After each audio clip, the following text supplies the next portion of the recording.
اس زمانے کے اندر جو زمانے میں مہاماری پھیلی ہو، ایمان لوٹا جاتا ہو، اور اسی زمانے کے بارے میں کلمہ خورشید عالم صاحب کہہ رہے تھے کہ اس زمانے میں ایمان بچانا ایسے ہے جیسے ہاتھ میں انگار لے کے چلنا۔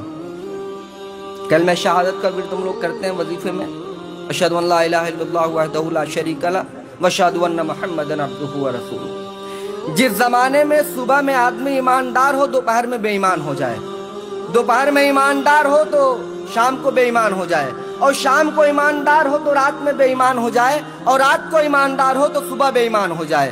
میرے دوستو، اس ایمان اور بے ایمان کے زمانے میں مرشد نے کیا دیا؟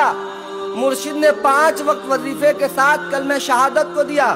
یہ کلمہ شہادت وظیفے کے ساتھ اگر کوئی پڑھتا ہے، خدا نہ خواستہ اگر بیچارہ دن میں صبح میں اگر بے ایمان ہو گیا تو ظہر میں ایماندار ہو جائے گا، اگر ظہر میں بے ایمان ہوا تو عصر میں ایماندار ہو جائے گا، عصر میں بے ایمان ہوا تو مغرب میں ایماندار ہو جائے گا، اور مغرب میں اگر بے ایمان ہوا تو عشاء میں ایماندار ہو جائے گا، اور عشاء میں اگر بے ایمان ہوا تو فجر میں ایماندار ہو جائے گا۔ بتائیے، مرے گا تو انشاءاللہ تعالیٰ ایمان ہی پہ تو مرے گا۔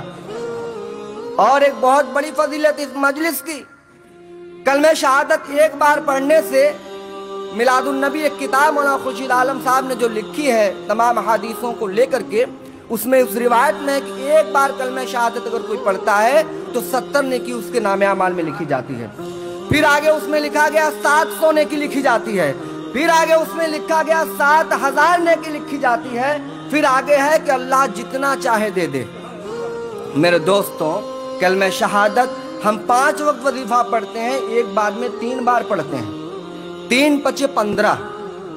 اگر ہمیں 70 ہی مان لیجئے یا 700 مان لیجئے، تو اگر 700 ایک بار میں نیکی ملی تو 15 × 7 = 105، 10,500۔